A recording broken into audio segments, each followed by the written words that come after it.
नमस्कार मित्रांनो, परीक्षा जवळच चाललेली आहे. सर्वांचा अभ्यास व्यवस्थित सुरू आहे ना? चला, आपल्या अभ्यासासंदर्भातच आपल्याला आणखी काही गुण मिळवून देणारा टॉपिक आज आपण घेऊन आलो आहोत. विषय आहे विज्ञान आणि विज्ञानमधील भौतिकशास्त्र. आता आपल्याला सगळ्यांनाच माहिती आहे की भौतिकशास्त्र हे 11 गुणांसाठी आहे. मग आता हे जे 11 गुण आहेत त्यासाठी चॅप्टर म्हणजेच प्रकरणं आहेत 6. म्हणजे आपल्याला लगेच लक्षात येईल की कदाचित काही प्रकरणांमधून 2 गुणांचे प्रश्न तर काही मधून 1 गुणांचे प्रश्न विचारले जाणार. आणि मित्रांनो बरं का, इथे इयत्ता 7वीचे देखील काही प्रश्न विचारले जातात. मीन्स 1 किंवा 2 प्रश्न इथे 7वीचे बऱ्याच वेळा असतात. मित्रांनो, पहिल्यांदा आपण थोडं समजून घेऊयात की भौतिकशास्त्र हे कन्सेप्च्युअल आहे. म्हणजे तुमच्या संकल्पना इथे पूर्ण असणं गरजेचं आहे. दुसरं असं की इथे प्रश्न विचारताना मॉडरेट टू हाय अशा प्रकारचे प्रश्न असतात. म्हणजे मॉडरेट टू हाय मीन्स काय, तर प्रश्नांची काठिण्य पातळी ही जास्त असते. ओके, मग आता बघूयात नेमकं कन्सेप्च्युअल आणि मॉडरेट टू हाय या ठिकाणी प्रश्न कशा आहेत. येथे आपण प्रकरण पहिलं बघतोय, बल आणि दाब. आता यामध्ये 2020-21 ला विचारला प्रश्न आहे, फिरणारा विजेचा पंखा बंद केल्यानंतरही काही वेळ फिरत राहता. हे टिंबटिंबचे उदाहरण आहे. मित्रांनो, इथे हा एकदम सिंपल म्हणजे इझी टाईपचं क्वेश्चन आहे.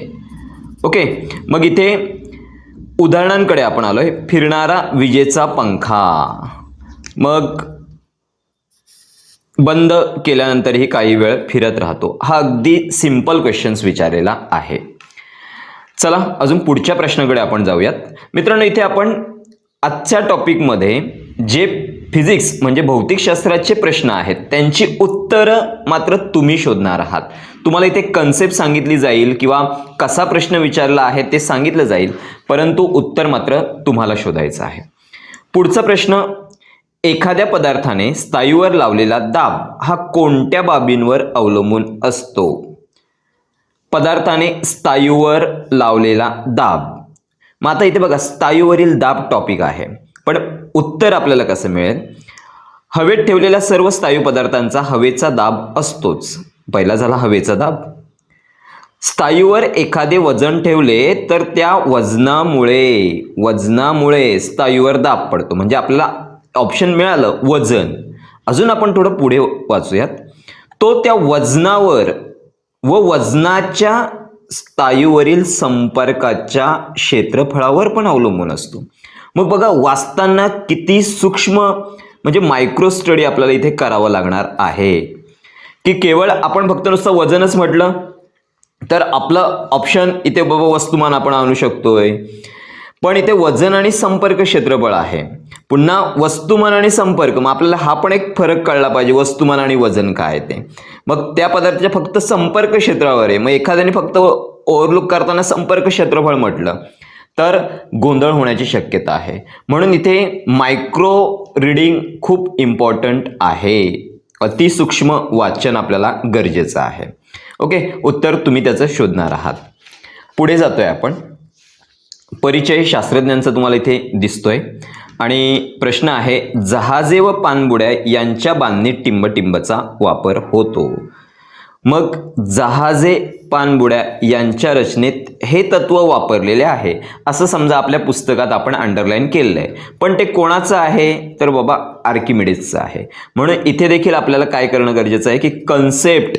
मग आपल्याला हे चेक करायचं की आर्किमिडीजचं जे प्रिन्सिपल आहे ते कोणकोणत्या गोष्टींमध्ये किंवा उदाहरणांमध्ये वापरले जाते. तर पुन्हा बघा, इथे दुग्धता मापी आहे, आर्द्रता मापी आहे. म्हणजे आपल्याला इथे कन्सेप्च्युअल स्टडीची गरज आहे. बॉक्समधला क्वेश्चन आहे. पुढे जातोय आपण. पाण्यात टाकलेली वस्तू पाण्यावर तरंगते कारण पाण्यात टाकलेली वस्तू पाण्यावर तरंगते.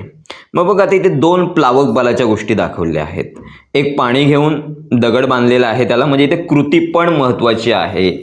कृती ॲक्टिव्हिटी असेल तो पार्ट महत्त्वाचा आहे. आणि इथे विदाऊट पाणी दगड स्टोन त्यामध्ये टाकलेला आहे. म्हणजे प्लावक बल इथे 3 गोष्टी आपल्याला बघाव्या लागतील. एक म्हणजे तरंगते कधी, दुसरं बुडते कधी, आणि तिसरं पाण्याच्या मध्येच ती अडकळलेली असते. मग अशा 3 गोष्टी आपल्याला इथे बघायच्या आहेत. पण मग हा देखील जो स्टडी आहे इथे पण आपल्याला कन्सेप्टचा वापर करावा लागेल.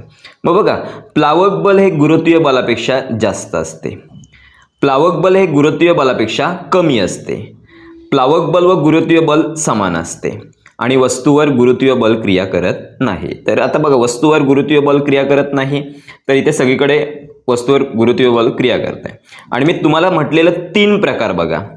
प्लावक बल हे गुरुत्वीय बलापेक्षा जास्त असते. मग गुरुत्वीय बल जर जास्त असेल तर ती वस्तू खेचली जाईल आणि तळाला जाईल. प्लावक बल हे गुरुत्वीय बलापेक्षा कमी असते, मग काय होणार, वस्तू खेचली नाही जाणार आणि ती वर पाण्याच्या वर तरंगणार. आणि प्लावक बल व गुरुत्वीय बल समान आहे म्हणजे ती या पद्धतीने वस्तू राहणार. मग बघा, कन्सेप्च्युअल पुन्हा एकदा इथे स्टडी आहे. सो अशा प्रकारचे क्वेश्चन जे आहेत ते मॉडरेट टू हार्डमध्ये इन्क्लुडेड होतात. म्हणजे तुमचा स्टडी कुठल्या प्रकारचा आहे त्याच्यावर डिपेंड राहतं. आणि सगळ्यात महत्त्वाचं बघा, इथे वाक्य फक्त दिलंय, पाण्यात दगड बुडाल्याने त्यावर वरील दिशेने प्लावक बल प्रयुक्त होते, दगडाचे वजन खालील दिशेने प्रयुक्त असते. मग त्याच्याशी रिलेटेड आपल्याला हा प्रश्न विचारलेला आहे.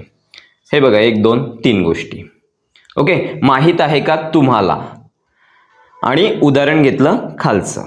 म्हणजे किती आपण कन्सेप्च्युअल स्टडी फिजिक्समध्ये करणं गरजेचं आहे. दुसरं असं की ते एक मेनली पार्ट येतोय तो म्हणजेच न्यूमेरिकल्सचा. न्यूमेरिकल्स म्हणजे अर्थातच गणित. आणि मित्रांनो, इथे फिजिक्स थोडंसं कठीण असतं, किंवा प्रश्न विचारताना हे 1 2 कन्सेप्ट किंवा उदाहरणांशी रिलेटेड नवीन तयार केलेला असतो. कारण येणाऱ्या भविष्यातील जेई एक्झाम किंवा अन्य काही एक्झाम्स आहेत त्यांचं प्रिपरेशन एक चांगलं व्हावं, हा एक त्या पाठीमागचा उद्देश असतो. प्रश्न बघूयात आपण. स्क्रूच्या टोकाचे क्षेत्रफळ 5 सेंटीमीटर वर्ग आहे, वजन 0.5 न्यूटन आहे, तर स्क्रूने लाकडी फळीवर प्रयुक्त केलेला दाब काढा. सेम प्रश्न मला इथे दिसतो, उदाहरण क्रमांक 3, आणि ही आपली सोडवलेली उदाहरणं पुस्तकात आहेत, सोडवलेली उदाहरणं. ओके, स्क्रूच्या टोकाचे क्षेत्रफळ 0.5 मिलीमीटर वर्ग आहे आणि इथे सेंटीमीटर वर्ग आहे. पण मित्रांनो, इथे आपल्याला कन्वर्जन असतं युनिटचं, आणि उत्तर सगळी मीटर मीटर मीटर मध्ये दिलेले आहेत, म्हणून सेंटीमीटरचं कन्वर्जन सुद्धा आपल्याला मीटरमध्ये करावं लागेल, आणि 0.5चं मिलीमीटरचं पण कन्वर्जन मीटरमध्ये. म्हणजे ते कन्वर्जन आलं. आणि न्यूमेरिकल सोडवताना आपण न्यूमेरिकल वाचलं की बऱ्याच वेळा काय करतो, ते सोडून देण्याचा प्रयत्न करतो. पण मित्रांनो, फिजिक्समध्ये आपल्याला प्रत्येक चॅप्टरवर ऑलमोस्ट न्यूमेरिकल्स दिसणार आहेत, त्यामुळे ते आपल्याला सोडवणं गरजेचं आहे. आणि मोस्ट ऑफ तुम्हाला एक याच्यातून आयडिया मी देणार आहे की प्रत्येक उदाहरण हे ऑलमोस्ट पुस्तकातलं आहे. बघा, हा एक सेम टू सेम एक्झाम्पल झालं, फक्त युनिटमध्ये चेंजेस आहेत आणि आपल्याला लगेच त्याचं कन्वर्जन इकडे दिलेलं आहे. दुसरं, टेबलावर ठेवलेल्या पुस्तकाचे क्षेत्रफळ 0.5 मीटर स्क्वेअर आहे, डायरेक्ट मीटर आपल्याला दिलं आहे, वजन 25 न्यूटन आहे, आणि दाब किती, इथे पण दाब सांगितलंय, इथेही दाब सांगितलेला आहे. म्हणजे हा देखील दोघांसारखाच आहे. म्हणजे 21-22ला विचारला, 19-20ला विचारला. चला पुढचं बघूया. टेबलावर एक धातूचा ठोकळा ठेवला असून त्याचे वजन 98 न्यूटन आहे, लांबी 0.5 मीटर, रुंदी 0.2 मीटर, तर ठोकळा टेबलावर किती दाब प्रयुक्त करेल. सेम उदाहरण क्रमांक. पुढचा प्रश्न, घनतेचे एसआय पद्धतीत एकक काय. मग बघा, हा बॉक्समधील प्रश्न आहे, घनता आणि घनतेचे एसआय पद्धतीत एकक. हा एकदम इझीमध्ये येऊन जाणारा क्वेश्चन आहे. पण मित्रांनो बघा, आता इथे सापेक्ष घनता आपल्याला विचारलेला आहे, आणि सापेक्ष घनतेलाच विशिष्ट गुरुत्व म्हणतात. मग पुढच्या वेळेस कदाचित असं प्रश्न येऊ शकतो की विशिष्ट गुरुत्वाचे सूत्र काय आहे. मग आपण अशा वेळेस कन्फ्यूज होता कामा नये, कारण आपलं स्मॉल रीडिंग, मायक्रो रीडिंग असणं गरजेचं आहे. वळतोय आपण पुढच्या प्रकरणाकडे, धाराविद्युत व चुंबकत्व. आता बघा, इथे प्रश्न आपल्याला विचारलेला आहे, कोरडा विद्युत घट संदर्भात यामध्ये विद्युत अपघटनी म्हणून कोणत्या पदार्थाच्या ओल्या मिश्रणाचा लगदा असतो? 19चा प्रश्न. ओल्या मिश्रणाचा लगदा आणि सोडियम क्लोराईड आणि झिंक क्लोराईड. अर्थातच उत्तर तुम्हाला लगेच मिळतं म्हणून हा इझीमध्ये मोडला जाणारा प्रश्न आहे. पुढे लेड आम्ल विद्युत घट याच्याशी संबंधित प्रश्न आपल्याला दिसतोय. लेड आम्ल विद्युत घटात 2 विद्युत आग्रामधील विभवांतर टिंब एवढे असते. पुन्हा बघा इथे वाचताना दोन्हीमधील विभवांतर सुमारे 2 व्होल्ट इतके आहे. मग इथे डायग्राममध्ये पण आपल्याला दिसतं की 2 व्होल्ट आहे. ओके, इथे निकेल कॅडमियम घट आहे याच्यामध्ये 1.2 व्होल्टचं दिलं आहे. शिवाय आपण आधीचं उदाहरण बघितलं की कोरडा विद्युत घट आहे याच्यामध्येही आपल्याला 1.5 व्होल्टचं मिळेल. मग अशा प्रकारचे जे काही घट आहेत म्हणजे जसं आपण मॅच पेअर आहे, जोड्या लावा आहे, तर अशी जर त्यांची माहिती लिहून ठेवली स्मॉल गोष्टी ज्या आहेत त्या, तर डेफिनेटली इथे फरक पडू शकतोय आणि तुमच्याकडे चांगलं कलेक्शन देखील होईल. आता पुढे 1.5 व्होल्ट विभवांतराच्या 4 विद्युत घटांची बॅटरी स्वरूपात जोडणी केली तर बॅटरीचे विभवांतर किती होईल? हा एक प्रश्न आपण रीड करतोय. सेम टू सेम दुसरा प्रश्न आपण रीड करतोय. जर प्रत्येक विद्युत घटाचे विभवांतर 1.25 व्होल्ट इतके असेल तर खालील जोडणीत बॅटरीचे विभवांतर किती असेल? मित्रांनो आता बघा 1 2 3 4 5 5 बॅटऱ्या या ठिकाणी जोडलेल्या आहेत आणि तुम्हाला माहितीच असेल की यामधील जी उंच लाईन आहे ती प्लस असते आणि जी छोटी लाईन असते ती मायनस असते. ही झाली एक बॅटरी आणि प्लस मायनस एकमेकांना कनेक्टेड असते. सो आता आपण प्रश्नाकडे वळतोय. इथे एक महत्त्वाची गोष्ट मी ऑलरेडी अंडरलाईन केली, विद्युत घट अशा खुणेने दाखवला जातो, त्यामुळे असा प्रश्न लगेच आपला क्लिअर होईल. अजून मी थोडंसं वाचायला मदत करतोय. एकसर जोडणीत एका घटाचे धनटोक दुसऱ्याच्या ऋणटोकाला व दुसऱ्याचे धनटोक तिसऱ्याच्या ऋणटोकाला जोडतात. त्यामुळे जर प्रत्येक घटाचे विभवांतर 1 व्होल्ट असेल तर 3 घटांचे किती झाले? 3 व्होल्ट. मग मी असं म्हणेन तर इथे 1 व्होल्ट विभवांतर असेल आणि असे 6 घट असतील तर किती व्होल्टेज होईल? 6 व्होल्ट होईल. चला आपण आता उदाहरणांकडे जातोय. 1.5 व्होल्ट आणि विभवांतर 4 विद्युत घट. मग 1 असेल व्होल्ट आणि 4 विद्युत घट असेल तर किती होणार व्होल्ट? 4 व्होल्ट होणार. पण इथे व्होल्ट किती आहे? 1.5 आणि 1.5 आणि 4 यांचं काय करावं लागेल? तर गुणाकार करावा लागेल. तुम्हाला उत्तर मिळून जाईल. आता सेम तसंच इथे बॅटरी किती कनेक्ट केल्यात? 1 2 3 4 आणि 5 बॅटरी कनेक्ट केल्यात आणि प्रत्येक विद्युत घटाचे विभवांतर किती आहे? 1.25. मग 1.25 गुणिले 5 तुम्हाला जे काही व्हॉटेवर याच्यातलं उत्तर आहे ते मिळून जाईल. पुढे आपण प्रकरण बघतोय उष्णता. इझी क्वेश्चन्स दिसत आहेत इकडे. खालीलपैकी तापमानाचे एकक कोणते? तर तापमान मोजण्यासाठी सेल्सिअस, फॅरेनहीट आणि केल्विन ही एकके वापरतात. ओके, पुढचा अजून प्रश्न बघतोय. पुढीलपैकी कोणते एकक तापमान मोजण्यासाठी वापरत नाहीत? म्हणजे नकारार्थी प्रश्न आहे. नाहीत, मग याच्यात कॅलरी, सेल्सिअस, फॅरेनहीट आणि केल्विन एक ऑप्शन शोधायचं आहे. मग हे दोन्ही प्रश्न इझीमध्ये येऊन जात आहेत. चला पुन्हा एकदा बघा, आपल्याला दिसतं की न्यूमेरिकल इथे आलेलं आहे. मी मगाशीच म्हटलं की खूप सारे न्यूमेरिकल्स इकडे विचारले जातात. 104 फॅरेनहीट तापमानाचे सेल्सिअस व केल्विन श्रेणीत परिमाण काय असेल? परिमाण म्हणजे किती असेल ते. सेम सोडवलेल्या उदाहरणांमध्ये आपल्याला बघायला मिळतं की 68 फॅरेनहीट हे तापमान सेल्सिअस व केल्विन या एककात किती असेल. मित्रांनो इथे आपल्याला काय करावं लागणार आहे? फॉर्म्युला नीट लर्न करायला लागेल आणि इथे 2 गोष्टी तुम्हाला विचारल्यात, सेल्सिअस आणि केल्विन. सेल्सिअस आणि केल्विन. सो पहिल्यांदा आपल्याला सेल्सिअस मिळालं की मगच केल्विन मिळणार आहे. म्हणजे एकावर एक डिपेंड उत्तर आहेत. सो आपल्याला इथे गेस करता येणार नाही आणि न्यूमेरिकल्स फॉर्म्युले वापरून सॉल्व करावेच लागतील आपल्याला. फार मोठा प्रश्न आपल्याला इथे दिसतंय. पुन्हा एकदा, खाली दिलेल्या पर्यायांपैकी एक रेषीय प्रसरण क्रियेशी निगडित सत्य विधान ओळखून योग्य क्रमांकाचा पर्याय निवडा. पहिलं, तापमान वाढीमुळे तार किंवा सळईच्या रूपातील स्नायूच्या लांबणीत होणारी वाढ.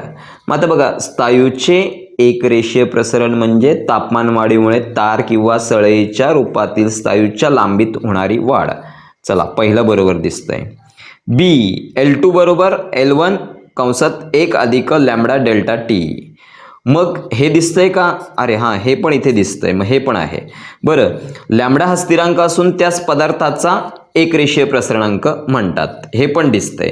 लॅम्बडा हा स्थिरांक आहे, मग लगेच आपल्याला गेस करता येईल. पण इथे मी नोट केलं की हाय लेवल त्याची राहणार आहे, कारण एवढं सगळं आपल्याला या स्थायूचे प्रसरण या कन्सेप्टशी रिलेटेड लक्षात ठेवायचं आहे. सो पुन्हा एकदा कन्सेप्च्युअल स्टडी इथे इम्पॉर्टंट आहे. मित्रांनो, आपल्याला ही व्हिडिओ नक्की आवडत आहे, आपण ही लाईक करतच आहोत. शिवाय तुम्हाला कुठल्या प्रकारची व्हिडिओ पुढची आवश्यक आहे, परीक्षा जवळ येत चाललेल्या आहेत, त्या अनुषंगानं आपल्याकडून देखील नवनवीन आयडिया विद्यार्थ्यांपर्यंत पोहोचवण्याचं काम चालू आहे. त्याचप्रमाणे तुम्ही ते शेअर करत आहातच, पण कमेंट देखील करत चला, म्हणजे जेणेकरून आपल्याला काय आवश्यकता आहे ते देखील कळेल. आणि डेफिनेटली तुम्ही नवीन असाल आणि अशा प्रकारच्या अनेक व्हिडिओ येणार आहेत, त्यासाठी सबस्क्राईब करा आणि तुमच्यापर्यंत ह्या व्हिडिओ नक्कीच लवकरात लवकर पोहोचत जातील. मित्रांनो, पुढील प्रकरण बघतोय आपण, ध्वनी. प्रश्न, पुढीलपैकी अचूक जोडी ओळखा. ओके, आपण अचूकला अंडरलाईन केले. त्यानंतर आपल्याला इथे स्वर दिले आहेत, नी, सा, ग, ध आणि त्यांची फ्रिक्वेन्सी दिले. तर त्यासाठी आपल्याला अशा प्रकारचे चार्ट म्हणजेच तक्ते करणे देखील गरजेचं आहे. शिवाय इथे आपल्याला दिसते की ही जी स्वर आणि त्यांची फ्रिक्वेन्सी आहे ही सिक्वेन्सली दिलेली नाही, कुठलाही आणि कशाही पद्धतीने आपल्याला विचारलेला आहे. सो इथे परफेक्शन खूप चांगलं असायला पाहिजे. पुढे, मानव या वारंवारतेची ध्वनी ऐकू शकतोय. आता हा प्रश्न आपण या ठिकाणी मुद्दाम टाकलेला आहे की हा इयत्ता 9वीचा प्रश्न आहे. ओके, मग अशा प्रकारचे देखील प्रश्न विद्यार्थ्यांना विचारले जातात की विद्यार्थ्यांनी ध्वनी संदर्भातील काही कन्सेप्ट अजून एक्स्ट्रा काही रेफरन्स घेऊन केलेले आहेत का. सो मी मगाशीच म्हटलं की फिजिक्स म्हटला की तेवढा कन्सेप्च्युअल आणि मॉडरेट टू हाय ही गोष्ट या ठिकाणी येणार आहे. आता आपल्याला पुढे प्रश्न विचारला आकृतीसारखाच, दिलेल्या आकृतीतील अचूक नावे दर्शवणारा पर्याय निवडा. मग इथे आपल्याला ए, बी, सी आणि डी असे 4 ऑप्शन्स दिले आहेत आणि यापैकी ते देखील सिक्वेन्सने असायला पाहिजेत, बरोबर. ए, बी, सी, डी. पण आपण जर बघितलेलं आहे की बायोलॉजीमध्ये फक्त काय केलं तर एस दिला जातो किंवा बीस दिला जातो आणि तेवढंच आयडेंटिफाय करायला दिलं जातं. मग इथे ही जी काही क्वेश्चनची लेवल आहे ही साधारणतः मॉडरेटमध्ये मोडते. ओके, मग आपल्याला इथे एखाद्या डायग्राम रिलेटेड सिक्वेन्शियली नावं माहिती असणं देखील गरजेचं आहे, हे या उदाहरणावरून आपल्याला कळतं. आणि ते देखील एकदा सिक्वेन्शियल नावं असेल तर मग ऑप्शन कसे असतील तरी आपण ते व्यवस्थित सॉल्व्ह करू शकतोय. पुढे, एवढा मोठा प्रश्न, असा प्रश्न वाचल्यानंतरच आपण बऱ्याच वेळा डिसाईड करतो की अरे याचं काहीतरी उत्तर देऊन टाकूयात. पण मित्रांनो, इथे आपल्याला यासाठी 2 मिनिटाचा कालावधी जरी लागला तरी चालेल. आम्हाला शिक्षक लोकांना देखील हे वाचण्यासाठी वेळ जाईल. सो आपण अशा प्रश्नांसाठी काहीतरी वेळ रिझर्व ठेवूयात. मग ध्वनीच्या प्रसारणासाठी माध्यमाची आवश्यकता असते. या प्रयोगाच्या निरीक्षणांचा अनुमानांचा अचूक क्रम दिलेल्या पर्यायातून निवडा. आणि याच्यासाठी आपल्याला ॲक्टिव्हिटी करून बघणं देखील गरजेचं आहे.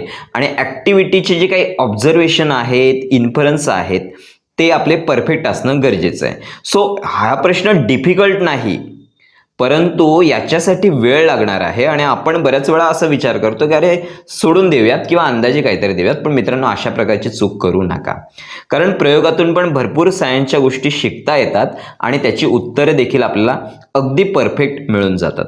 दोन्ही डायग्राम सेम आहेत आणि सेम डायग्राम रिलेटेड क्वेश्चन्स आपल्याला विचारलेला आहे. फक्त आपल्याला इथे प्रयोग किंवा ॲक्टिव्हिटी करून बघावी लागेल.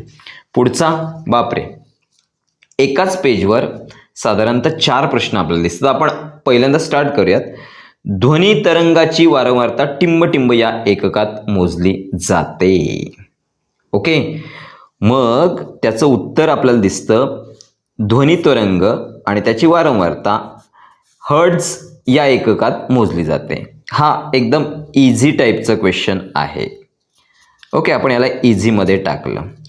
आता यानंतर एक मी प्रश्न घेणार, एक नादकाटा 5 सेकंदात अंडरलाईन केले 1000 वेळा कंप पावतो, तर त्यापासून निर्माण होणाऱ्या ध्वनीची वारंवारता किती? ध्वनीची वारंवारता किती? मग आता बघा, याच्यासाठी आपण असं करूयात, नादकाटा एका सेकंदात 512 वेळा कंप पावतो आणि या नादकाट्याच्या कंपनामुळे एका सेकंदात 512 आवर्तने निर्माण होतात. त्यापासून निर्माण होणाऱ्या ध्वनीची वारंवारता 512 हर्ट्झ असेल. रिपीट करूयात आपण, इथे लिहिलंय ऑलरेडी. 1 सेकंद 512 हा आहे सेकंद, 512 काय झाली? कंप पावले. कंपलाच म्हटलं आपण आवर्तने, आणि आवर्तनच नंतर झाली हर्ट्झ, मग ती 512 हर्ट्झ झाली. आता येऊयात 49व्या उदाहरणाकडे. 5 सेकंदात 1000 वेळा. मी असं सिम्पली प्रश्न तुम्हाला विचारेन, जर 5 सेकंदाऐवजी 1 सेकंद असतं, 5 ऐवजी 1 सेकंद असतं आणि 1000 वेळा कंप असतं, तर तुमचं उत्तर काय आलं असतं? 1000 हर्ट्झ झालं असतं. 2 सेकंद असते तर 2000 झालं असतं. मग 5 सेकंद आहे तर 1000, यांचं काय करणार आपण? मल्टिप्लिकेशन करणार, म्हणजेच इथे आपण गुणाकार करणार आहोत. पुन्हा एकदा गुणाकार जर केलं तर आपल्याला परफेक्ट त्याचं उत्तर मिळेल. सेम तशाच प्रकारचा प्रश्न आहे. नादकाटा 20 सेकंदात 10,000 वेळा कंप पावतो आणि होणाऱ्या ध्वनीची वारंवारता किती असेल? मग 20 सेकंद गुणिले 10,000 एवढा वेळा कंप पावतो. मग जे काय तुमचं उत्तर असेल तुम्ही शोधणार आहात. आता पुढच्या उदाहरणाकडे जातोय. 1004 हर्ट्झ वारंवारता म्हणजे टिंब होय.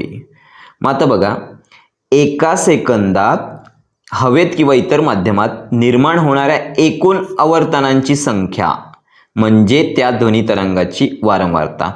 प्रश्न हा इझीमध्ये नाही तर मॉडरेट टू हायमध्ये मोडला जाणार, कारण तो सरळ नाही. आणि जो शांतपणे वाचणार सायलेंट रिडिंगमध्ये, एका सेकंदात हवेत निर्माण होणाऱ्या एकूण आवर्तनाची संख्या, 1 सेकंद एकूण आवर्तन म्हणजे ती वारंवारता. ओके, आणि ती वारंवारता हर्ट्झमध्ये आली. मग इथे आपल्याला 1004 हर्ट्झ दिलेत. मग काय आवर्तन सेकंद, संपीडन सेकंद, विरल सेकंद, तरंग लांबी काय असेल ते. मग याचं उत्तर तुम्ही शोधा. पण बघा मित्रांनो, इथे कन्सेप्ट आणि मायक्रो रिडिंग हा पार्ट किती महत्त्वाचा आहे. चला पुढे ॲक्टिव्हिटी रिलेटेड प्रश्न आहे. खालील आकृतीचे निरीक्षण करून चुकीची जोडी ओळखा. चुकीची जोडी ओळखा.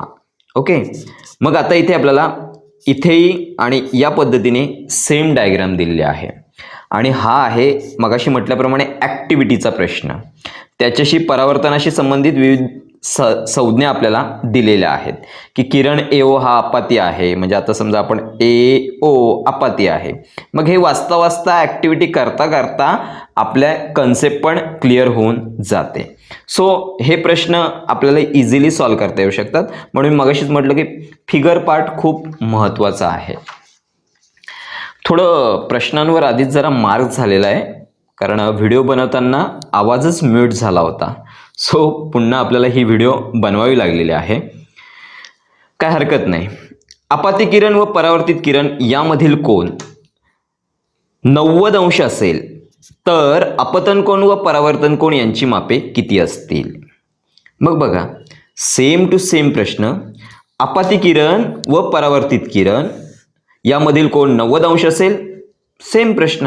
म्हणजे जर विद्यार्थी सॉल्व केलेले एक्झाम्पल व्यवस्थित करणार असतील तर त्यांना डेफिनेटली न्यूमेरिकलचे मार्क मिळणार आहेत. हे आपलं 4थं प्रकरण चालू आहे आणि 4थ्या प्रकरणात देखील न्यूमेरिकलवर प्रश्न विचारलेले आहेत. सो न्यूमेरिकल करणं किती महत्त्वाचं हे तुम्हाला कळलं असेल.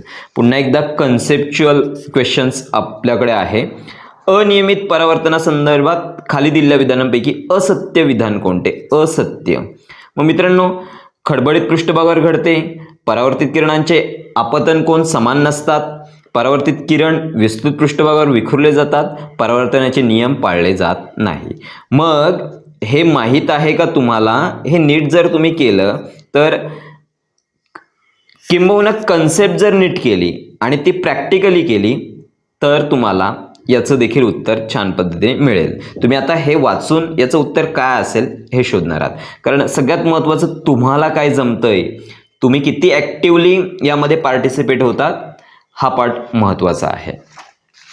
पुढचा एकदम इझी क्वेश्चन दिसतोय आपल्याला. बंकर्समध्ये भूपृष्ठ भागाच्या खाली राहून भूपृष्ठावरील वस्तूंची टेहळणी करण्यासाठी. मग इथे बघा परिदर्शी आहे, पाणबुडीमध्ये समुद्रावरील वस्तू बघण्यास, तसेच बंकर्समध्ये भूपृष्ठ भागाच्या खाली राहून भूपृष्ठावरील वस्तूंची टेहळणी करण्यासाठी केला जातो. तुम्हाला उत्तर लगेच यामध्ये कळणार आहे. मग हा एकदम इझीवाला क्वेश्चन आला.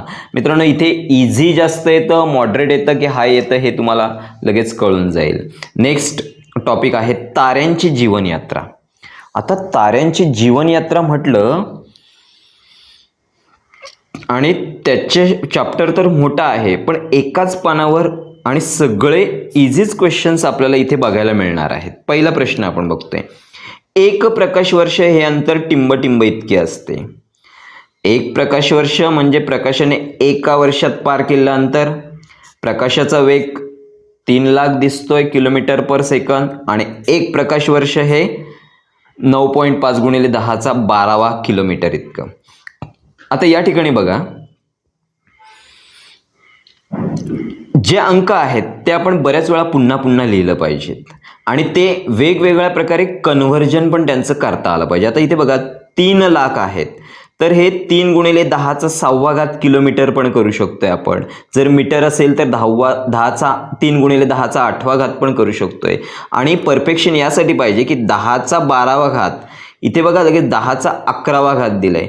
मग आपण पटकन दोन्ही 9.5 आहे, मग कन्फ्यूज होऊ शकतोय. सो ज्या ठिकाणी अंक आहेत किंवा जिथे महत्त्वाच्या गोष्टी ज्या आहेत आणि सिंगली वर्डमध्ये आहेत ते आपण लिहिण्याचा जर प्रयत्न केला तर डेफिनेटली आपले मार्क इन्क्रीज होतील. लिहिणं म्हणजे हार्डली 1 वेळा 2 वेळा लिहिणं गरजेचं आहे. सूर्याच्या केंद्रभागात टिंब हे इंधनाचे कार्य करते. आता कोण इंधनाचे कार्य करते तर बघूयात. सूर्याच्या केंद्र भागात हायड्रोजन हा इंधनाचे कार्य करता आहे ना. इझी क्वेश्चन्स, एकदम इझी क्वेश्चन विचारले. सूर्याच्या केंद्रामध्ये होणाऱ्या केंद्रिकीय एकीकरण प्रक्रियेमध्ये हायड्रोजनच्या केंद्रकाचा संयोग होऊन टिंब केंद्रके तयार होतात.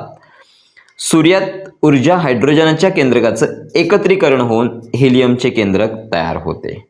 ओके, हेलियमचे केंद्रक तयार होते. मग आता यासारखे इझी क्वेश्चन्स आहेत. मित्रांनो फिजिक्समध्ये आपण काय बघितलं सगळ्यात महत्त्वाचं आणि काय करणं आपल्याला गरजेचं आहे, तर सगळ्यात महत्त्वाचं आपण कन्सेप्च्युअल स्टडी केला पाहिजे की प्रत्येक कन्सेप्टच्या आतमध्ये आपण गेलं पाहिजे आणि त्याच्या विविध अंगांचा देखील आपण अभ्यास केला पाहिजे. म्हणजे आपण थोडं एक्सपांडेबल होऊन अभ्यास करणं गरजेचं आहे.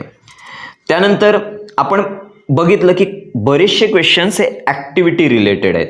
मग ॲक्टिव्हिटी असेल किंवा तुमचं एक्सपेरिमेंट असतील हे आपण करून बघितलं पाहिजे की जेणेकरून ती कन्सेप्ट पण स्ट्रॉंग होऊन जाणार आणि आपल्याला इझिली क्वेश्चन्सचे ॲन्सर्स मिळून जाणार.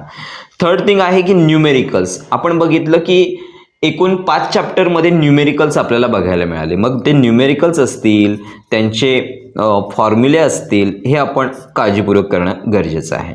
त्यानंतर आपल्याला सरळ म्हणजे इझीवाले क्वेश्चन्सचे ॲन्सर्स कमी मिळतात, म्हणून मायक्रो रिडिंग फार महत्त्वाचे आहे की तुम्ही इझीपेक्षा मॉडरेट लेवलचे क्वेश्चन्स असतील किंवा हाय लेवलचे क्वेश्चन्स असतील तर त्यांच्यासाठी मायक्रो रिडिंग फार महत्त्वाचे आहे. सॅटचा पेपर सुरू झाल्यानंतर फिजिक्सचे जे क्वेश्चन्स आहेत ते 1 ते 11 क्रमांकाचे आहेत. सो याच्यासाठी आपण एक्स्ट्रा टाइम रिझर्व ठेवणार. म्हणजे न्यूमेरिकल्स असतील किंवा तुम्हाला कन्सेप्च्युअल बघायचं असेल किंवा डायग्राम रिलेटेड असेल तर तुम्ही त्याच्या आतमध्ये थोडंसं जाणार आहात. सो एक्स्ट्रा टाइम खूप इम्पॉर्टंट आहे. आणि त्याच्यानंतर जे साईन आहेत, वेगवेगळ्या प्रकारचे युनिट्स आहेत आणि फिगर्स आहेत, यांचं देखील आपण स्पेशली स्टडी केला पाहिजे.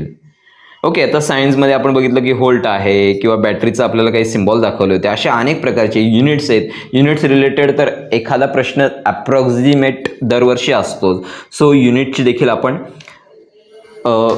रायटिंग किंवा एखाद्या पेजवर ते लिहून ठेवले पाहिजेत.